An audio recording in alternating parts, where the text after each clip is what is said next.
Welcome to American Christian or Christian American. Glad to have you back. If you would please hit that subscribe button or that like button or both of them, that would help you be able to get the videos faster, and it will also help spread this channel out to other people. We need to talk about this with a lot of people. We need to get things going. Today we're going to talk about some interesting things, which we usually do. But I'm going to start out with a video, and actually I'm going to start out with video, and then I'll talk about it for a second, then we'll go on to another video, and then we've got something to read, and we'll pull this thing together. Today, nearly 60 white South Africans were admitted into the United States. It's part of President Donald Trump's resettlement program for white Afrikaners, largely descendants of Dutch and French colonial settlers in South Africa. Afrikaners also led the racist apartheid government there until it ended in 1994. Today, the White House alleges that a new South African law, which redistributes unused land to the state, is racist, and that the white minority is being persecuted by the black-led government. President Trump even halted all aid to South Africa back in February. Applications from these white families were fast-tracked by the administration, even as it suspended the U.S. refugee resettlement program, leaving thousands of approved refugees worldwide stranded.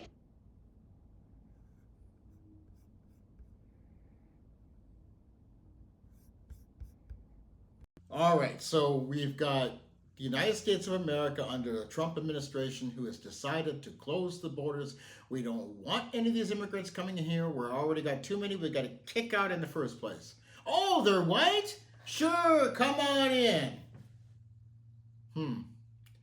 So they want to increase the white population, but because they want to keep power and control. Okay, we got some more things. You remember Nikki Haley during the Republican primaries before we got down to just Trump and the statements she made? Let's play this clip and then we'll talk. We're not a racist country, Brian. We've never been a racist country. Our goal is to make sure that today is better than yesterday. Are we perfect? No. But our goal is to always make sure we try and be more perfect every day that we can. I know I faced racism when I was growing up, but I can tell you today is a lot better than it was then. The United States isn't a racist country. It never has been. Oh, so what if we had slavery? Oh, so what if we had Jim Crow? Oh, so what if we had thousands of people lynched? So what if we had people who, poor education systems? So what if this, but we're not a racist country, really? And then she says, I experienced a little racism when I was, but really? And if you experience some racism, which I don't think she experienced much, compared to other people, she could pass for white really easy. But she experienced some racism, but this is not a racist country. Which is it, Nikki Haley? This is a racist country.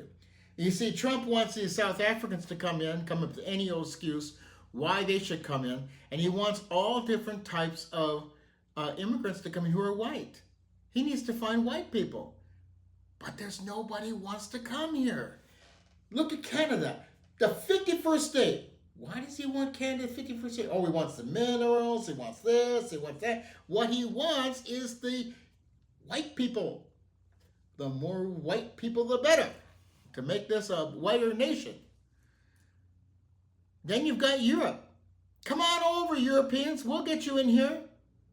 There's one problem, though. All right. So we're going to look at this list here real quick. I'll make a point. Is that this is the quality of life, the best countries for the quality of life. And you'll look at different lists depending on how you look it up.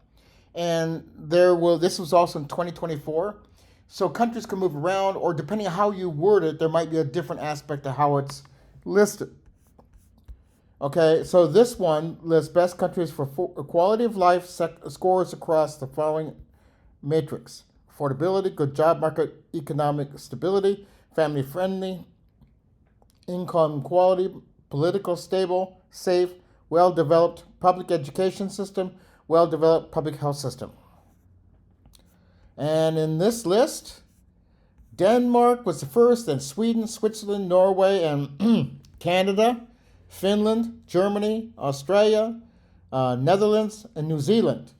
One consistency you'll find amongst most of these lists, the United States doesn't make the list, especially if it's top 10. You might make a list on sometimes in top 25, but even then, sometimes it doesn't make the list.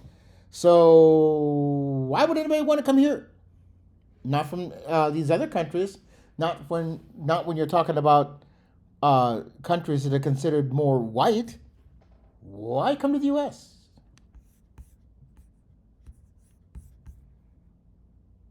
All right.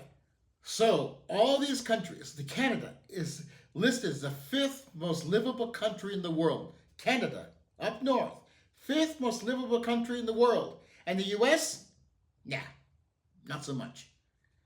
It doesn't make the list. And even what's lower doesn't make the list. Many European countries, they're on the list. Australia, on the list. And if you look at different lists, there might be variations of it. Scandinavia usually runs high. Why would they want to come here? And this is even before we got all these problems going on with Trumpism. Why would they want to come here? Healthcare system stinks. All because we want to hurt people. And I'll be getting to that in a later episode as I've made, talking about why our healthcare system is such a mess.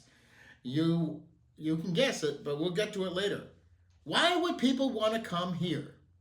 So there is a shortage of white people. Not that it matters. We're all people. If you know, and white people only make up about 15 to 18% of the population of the world anyway. The rest of the world is a little bit darker complected to darker complected. What does it matter? Except when you want power, except when you want control, except when you want to be the horrible person on the block that stamps their foot on somebody else's head. That's the only reason it matters. I mean, it costs a lot to get suntan lotion. Not that other people don't need suntan lotion. I'm just being sarcastic with it, but think about it. That's what this is all about, is keeping the numbers of white people up. It's easier if you have more white people to keep more control, to dehumanize and to degrade people. That's what this is all about. 51st state, all this other stuff. But nobody wants to come here. You go to South Africa where they're outnumbered and they're part of the old apartheid, and the government's doing things to make things more fair, and it's picking on those poor white people, and so you get 59 families. You might even get a few more. But there is a shortage of white people who would actually want to come to this country because in other countries they've made a better living. Now, they still have racism in other countries, but we are off the chain here. We are just off the chain. We're like a pit bull loose. Excuse me if you like pit bulls, but I'm just making a point that we are off the chain ridiculous. This country is ridiculous. Now I'm going to read something for you. This is a thing I have here, and this is kind of in comparison to or what we're talking about here. We're welcoming South Africans and all this other stuff, but this is also what's going on here. This is an article addressed to the Secretary of Education, Linda McMahon, and the Trump administration. It gave schools 10 days out of got their equity programs or loose funding. One superintendent in particular here responds with a letter so clear, so bold, and so unapologetic, righteous. It deserves to be read in full. So please read to see if this makes sense to you. The author of the school superintendent wants to stay anonymous. And I can understand why, and so does the person who wrote this, says they can understand why. This was written April 8th, 2025. And it says, to whom it may, unfortunately, concern at the U.S. Department of Education. Thank you for your April 3rd memorandum, which I read several times. Not because it was legally persuasive, but because I kept checking to see if it was satire. Alas, it appears you are serious. You asked me, as superintendent of a public school district, to sign a certification declaring that we are not violating federal civil rights law by apparently acknowledging that civil rights issues still exist. You cite Title 6 of the Civil Rights Act, then proceed to argue that offering targeted support to historically marginalized students is somehow discriminatory. That's not just legally incoherent, it is philosophical mobile strip of bad faith. Let me see if I understand your logic. If we acknowledge racial disparities, that's racism? If we help English learners catch up, that's favoritism. If we give a disabled child a reading aid, you're denying someone else the chance to struggle equally. And if we train teachers to understand bias, we are indoctrinating them. But if we train them to ignore it, we're restoring neutrality. How convenient that your sudden concern for equal treatment seems to apply only when it is used to silence conversations about race, identity, or inequality. Let's talk about English learners. Would you like us to stop offering translation services during parent-teacher conferences? Should we cancel bilingual support staff to avoid the appearance of special treatment? Or would you prefer we just teach all content in English and hope for the best, since acknowledging linguistic barriers now counts as discrimination? And while we're at it, what's your official stance on IEPs? Because last I checked, individual education plans intentionally give students with disabilities extra support. Should we start removing accommodations to avoid offending the able-bodied majority? Maybe cancel occupational therapy altogether so no one feels left out. If a student with a learning disability receives extended time on a test, should we now give extra extended time even if they don't need it? Just to keep the playing field sufficiently flat and unthinking? Your letter paints equity as a threat, but equity is not the threat. It is the antidote to decades of failure. Equity is what ensures all students have a fair shot. Equity is what makes it possible for the child with a speech impediment to present at the science fair. It's what helps a nonverbal kindergartner use an AAC device. It's what gets the newcomer from Ukraine the ESL support she needs without being left behind. And let's not skip past most insulting part of your directive, the 10-day deadline. A national directive sent to thousands of districts with the subtlety of a ransom note demanding signatures within a week and a half, or else you'll cut off funding that supports. Wait for it. Low-income students, disabled students, and English learners. Brilliant! Just brilliant. A moral victory for bullies and bureaucrats everywhere. So no, we will not be signing your certification. We are not interested in joining your theater of compliance. We are not interested in gutting equity programs to serve actual children in exchange for your political approval. We are not interested in abandoning our legal, ethical, and educational responsibilities to satisfy your fear of facts. We are interested in teaching the truth.